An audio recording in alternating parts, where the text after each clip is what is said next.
Hi everyone. Well, it's night time, which is why I'm wearing a dressing gown. And it's been a long time since I've done a sort of late night reading piece. So I thought that might be a fun thing to do. And as it's Victober, it's going to be from Victorian magazines. I did a piece about some illustrated monthly magazines from the 1890s. So turning to some of the weeklies, had a scout around the house to see if we had any any of the Victorian weeklies with October dates, because I think it's kind of cool. It's Victober. What was Victober like for the actual Victorians? What might they have been reading? Um, because people wouldn't just be reading classics all the time, they'd be reading all sorts of stuff. Well, one thing they might have read is a magazine called All the Year Round. How's that on? Yeah. All the Year Round, which was edited by Charles Dickens. Got this nice trellis-like masthead. This would cost you 2 pennies. So sort of mid-price, and you've got an awful lot of classic serials in All the Year Round at various points. One issue I've got, you get the end of A Tale of Two Cities and the beginning of Wilkie Collins' Woman in White for 2 pence. So this particular issue, Saturday, October the 23rd, would have been available from the preceding Thursday, so perfectly possible to have had it. Magazine at its height was so popular, people would go to the offices of All the Year Round to get it at the earliest possible moment. Whether this was one of those moments, I'm not sure. The main story you get is called an episode of a serial novel called Veronica. Veronica, credited to the author of Aunt Margaret's Trouble in 5 books. And that's all it says. It doesn't give a name. Brilliant. But it was by, this Veronica novel was by Frances Trollope. Anthony Trollope's mum. Wrote books. Oh my gosh. Wrote many books. She also went by the name Fanny Trollope, which sounds a bit like a sort of meme type of thing. Find your Victorian music hall name, Fanny Trollope. Now, I must admit, I've not read this Veronica. I'd love to hear from anybody who has.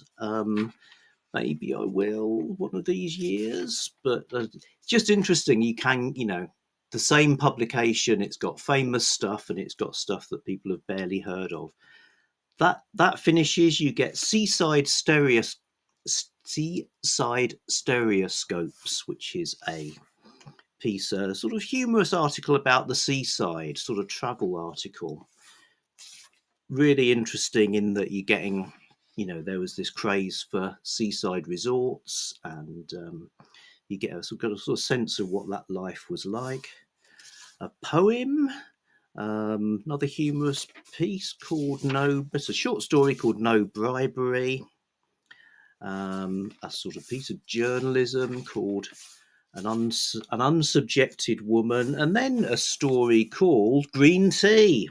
Green Tea by Sheridan Le Fanu, which is getting quite a lot of attention at the moment. I suppose the double hit of it being Occult Detective October, and this being I think the first story where Dr. Martin Hesselius appears, so it's a sort of quite important part of the history of the occult detective genre, and a cool bit of Victorian fiction as well. So Green Tea, I think that was spread over to 2 issues. So that's the sort of content you could get in your All the Year Round. I'd say pretty worthwhile. But what I'm actually going to read from, moving down market and down price to something that would cost 1 penny. Titbits. From all the most interesting books, periodicals, and contributors in the world. So this magazine actually lasted until, I think, the 1990s. Now, I know it's got that word in the title, but at this time, it was a resolutely respectable family paper. So what did you get in it? Well, one thing you notice is you get two covers, because the outer cover is more a sort of wrapper, and that's full of adverts. So you get the masthead, bunch of adverts, Stone's ginger wine, which you can still get. Players Navy cut, I think you can still get. Along the top, there's this little band, quite interesting. A current copy of Titbits is a free insurance policy for £100 railway accident, effected through the Ocean Accident and Guarantee Company Limited. So this, lots and lots of magazines and papers had these insurance policies as a sort of added value thing that their readers were getting. So what they mean is, by the current copy being an insurance policy, and this specifically says railway accidents, which I think was something people were like scared of. If your corpse was found with the current copy of Titbits on it, you would get the 100, or not you, your estate would get this £100. And there's records of they did actually pay out. So that was a thing. Has to be the current copy. I think you're supposed to initial it as well, so people knew it was real. Anyway, yeah, so you get a bunch of adverts. Beecham's pills. I've never seen a Victorian periodical not advertising Beecham's pills. Also, lots of other health stuff as well. Page Woodcock's wind pills. Liebig Company's extract of beef. Fraser's tablets, etc., etc. So they got pink pills for pale people. They haven't got pink pills for pale people, unfortunately, but they have got hair tonic, though. There's a fantastic wood engraving of a woman with flowing locks on the back. Anyway, getting into the paper itself, Titbits gives you a page of little jokes. Now, I'll just pick one at random, and I'm telling you now, it probably won't actually seem funny to our 21st century eyes. Was the charity ball a success? Oh my, yes. Our deficit was only £15, and the charity society will have to pay it. I suppose it is the humour of life's little ironies, perhaps. Then you get something useful, a calendar for the coming year, or for the whole year, rather, the year they were in 1894 this is the October the 6th issue. And then you get some longer pieces. I mean, you talk about walls of text, you are getting an awful lot of words, and that's what people wanted, because there'd be, a week's worth of reading here. Lots of stuff you could share with your family, a bit like me now, the Victorian patriarch, reading some choice bits to a wife and servants in my dressing gown. How banks are robbed by their clerks. Cupid at the telephone.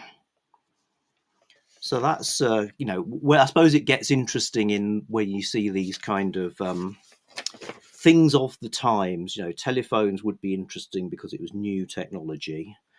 You get local tidbits. You get some postcard facts, continental tidbits, life assurance crimes, and on it goes.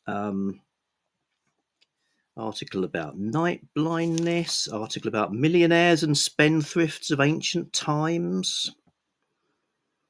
The philosopher Seneca acquired immense wealth under his pupil Nero, but he was afterwards put to death by the tyrant and his fortune of £2.5 million confiscated.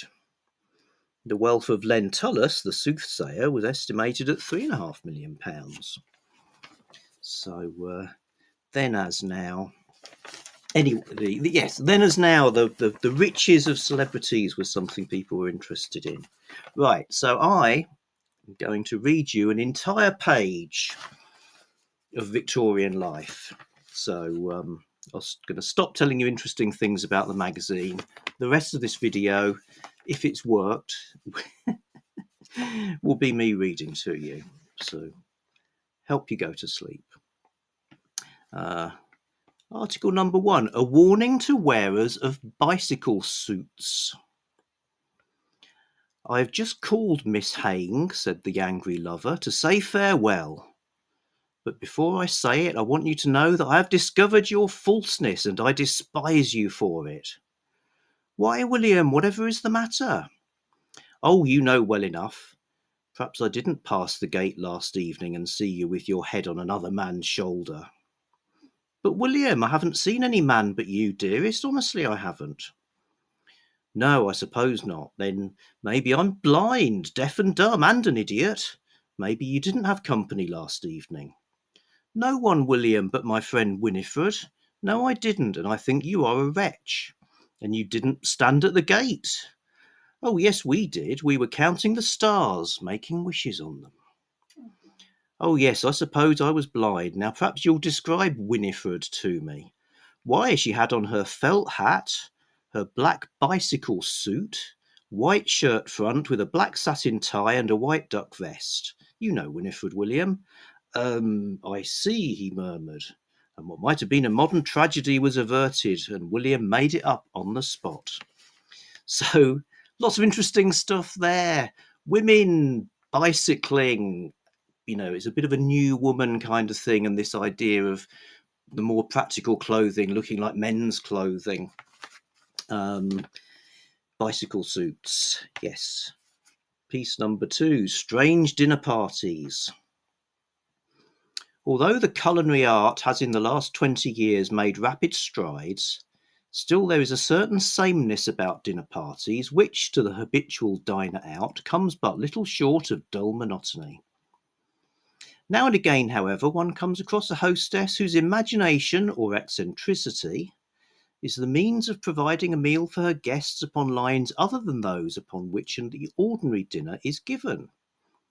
Such a one was a certain lady who lived in the neighbourhood of Kensington, and who every year gave what she termed a memorial dinner on the anniversary of her husband's death. The room in which the dinner was given was draped for the occasion in mauve and black, no other colour being visible. The tablecloth was likewise of mauve silk, while the only floral decorations in use were violets. The lady guests were arrayed in either black or mauve dresses. The footmen, for the lady kept 2, were dressed in black plush breeches, mauve silk stockings, and black coats. On dinner being announced, the hostess took the head of the table, but on either side of her, seated upon 2 stools, sat 2 black poodle dogs, excellently clipped after the approved French fashion, and with mauve-coloured ribbon bows on their heads. These 2 dogs had been great pets of the lady's husband during his lifetime, and it was for this reason they were allowed a seat amongst the guests at the dinner table. The menu was remarkable for the absence of any colour in the viands, save mauve, the rest being either black or white. Thus the soup was white, likewise the fish and entrees. As regards game, the lady had got over the difficulty, or at least met it halfway, by providing blackcock. The sweets were either mauve-coloured or white, while at the end of the dinner black coffee was served. A rather good story is told of the late Frank Buckland, the naturalist, in connection with 2 dinner parties which he gave to certain of his friends. Among the dishes in the menu at dinner, party number 1 were giraffe steaks and panther chops, the latter perhaps a trifle too well hung, but in spite of this the guests declared the repast to be a decided success, and accepted an invitation to dine with the naturalist on a future occasion, when he promised them some culinary rarities equally choice. At dinner party number 2 the menu opened with a fine thick soup, which was dispatched with apparent relish by all the guests. On it being removed, Buckland asked one of his friends what he thought of the soup. "Oh, excellent," he replied, "but I must admit it has a certain peculiar flavour." "Well, yes, that may be so," replied the naturalist. "Most alligators have that flavour, especially the caiman. This fellow I dissected This was enough for the guests. Their appetites for the day at least were gone. It's like the island of Dr. Moreau. It is horrible. Though Buckland declared afterwards that the soup was made from a good calf's head as ever wore a coronet. A somewhat curious dinner party was that given a short time ago in America by a firm of safe makers. They had constructed a safe of large dimensions and to commemorate the occasion invited 10 guests to partake of a dinner, or rather cold collation, which was laid in the interior of the safe. On the guests sitting down, the doors were shut, and they were imprisoned for an hour, for the safe was what is known as a time safe and could not possibly have been opened until the hour was over. I don't think that would help your digestion very much, That sounds really. like the whole business of eating out was just one torture session after another. Divorce dinners, which of late years have become popular among a certain section of American society, may not unfittingly be classed amongst curious dinner parties. On obtaining a decree of dissolution of marriage, it is not uncommon for both the husband and wife to issue invitations to a dinner to celebrate the severance of the nuptial tie. A few months ago, an American newspaper recorded the fact that a lady sat down to one of these dinners, given in honour of her happy release. Two of her previous husbands numbered among the guests. Several dinners, we believe, have at different times been given in diving bells. And some few years ago, They have. a few loyal gentlemen commemorated Oak Apple Day by dining in the Royal Oak. We allude to the tree itself, and not an inn, in which Charles II was supposed to have taken refuge after the Battle of Worcester.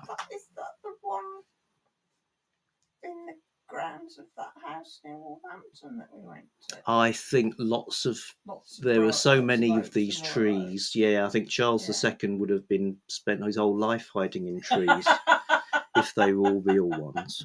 Or maybe he did. Well, I'm going to skip one article. It's only so much anyone can take.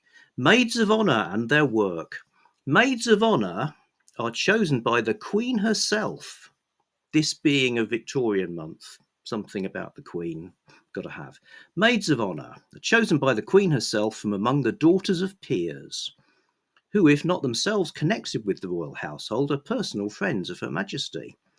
A letter is always sent to the parents of the young lady requesting that, as a personal favour to the Queen, she may be permitted to attend at court. As the position is undeniable and the salary is £300 a year, the request is invariably accepted, and then the newly chosen maid receives from the Lord Chamberlain the command for her first wait.